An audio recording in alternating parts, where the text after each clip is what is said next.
Intellectual freedom begins when one says with Socrates that he knows nothing, and then goes on to add, do you know what you don't know, and therefore what you should know?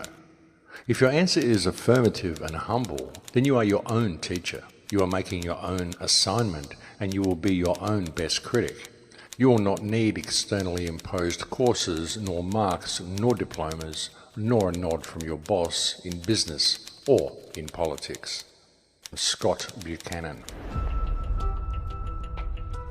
One of the things that I've found throughout this life is that the more I know, the more I realise how little I actually know. Have you ever asked yourself what you truly know to be true about anything? There are so many mysteries in this world, and there are so many things that are simply not what they seem, and attempting to find an answer to the human predicament and a way out of the human predicament is a path that is fraught with misdirection and distraction. If you have one of these or something like it, take it out and hold it up. I'm predicting pretty close to 100% saturation. Look at that. I'm right. Probably 90% by now. It's the first thing you do in the morning.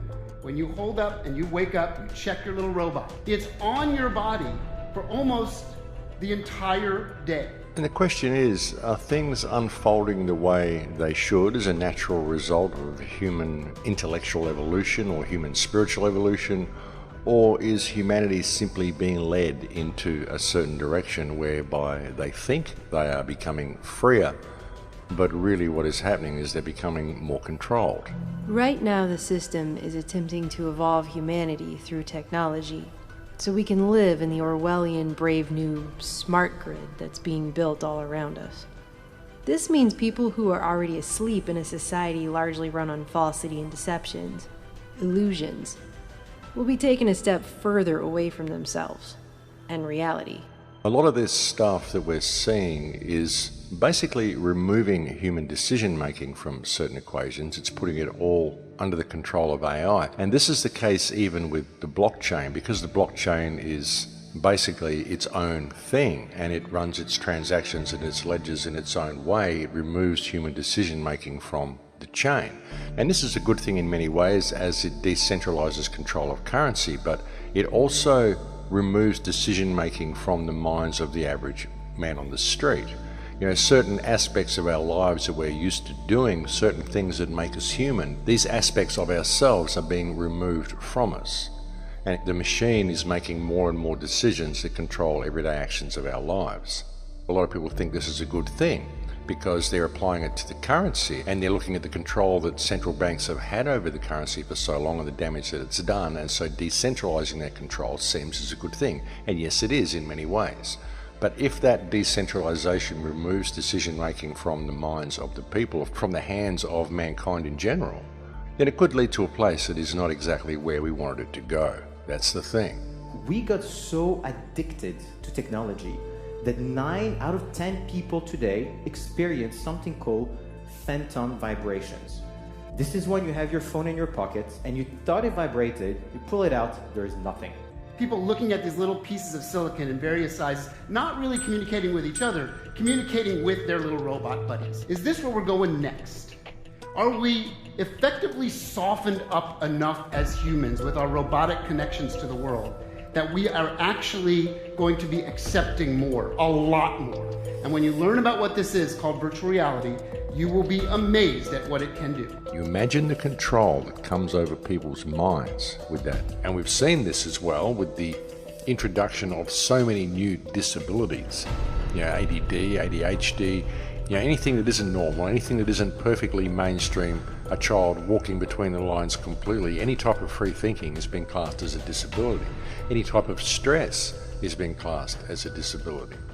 So we're creating a culture whereby more and more people are becoming more and more stressed, and so more and more people are becoming disabled, in inverted commas, in the eyes of the legal and economic system. When you think about it, even the World Health Organization has said that they're expecting stress to be the main cause of disabilities in the future. And in the future, what they're talking about is 2020. And a lot of this comes from the digital world as well. You know, you get into this world where it's all automated, there's no human in there making decisions for you, and you encounter a problem and you try to get this problem rectified. You go online to try to do it, and you're given a bot which gives you multiple choice answers. But what if one of those choices isn't the choice that suits you? What if you need to speak to someone and that option simply isn't there?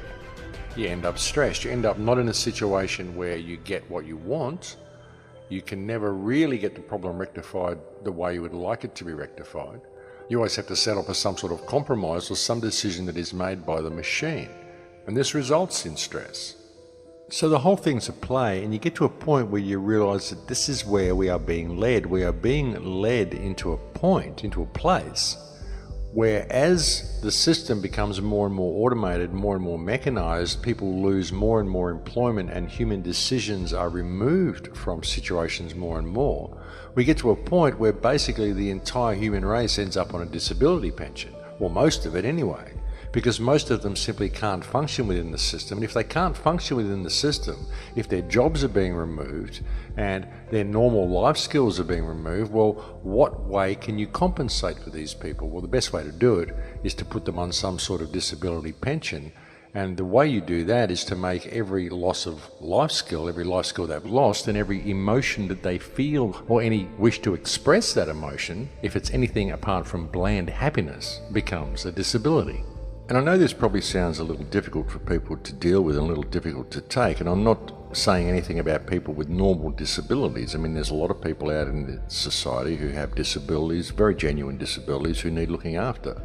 What I'm saying though is that in this politically correct environment and in the type of world where any type of thinking outside the box is being classed as a disability. I mean, we've even heard anti-authoritarian syndrome. Someone who doesn't respect authority, doesn't want to do what they're told all the time. This is actually being seen as a disability.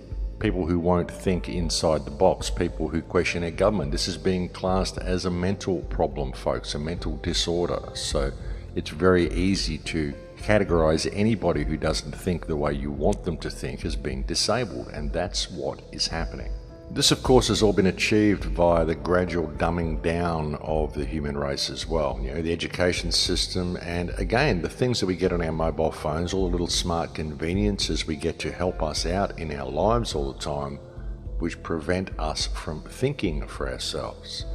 And it's like anything becomes atrophied. As I said previously, if you don't use something, it becomes atrophied. If you don't use your legs, if you sit in a chair for 20 years and don't use your legs, they become atrophied. It's the same with your sight, it's the same with your hearing, and it's the same with your brain as well.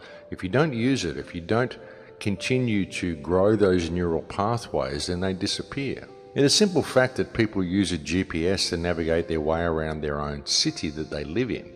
So they don't have to think about where they're traveling. They don't have to think about whether they need to turn left or turn right, or they don't have to think about where they're going. They don't have to learn their way anywhere, because the machine will take care of it all for them. The machine will think for them, turn right here, turn left there, roundabout coming, merge with the traffic here. The GPS will even tell you that you need to merge with the traffic on the highway.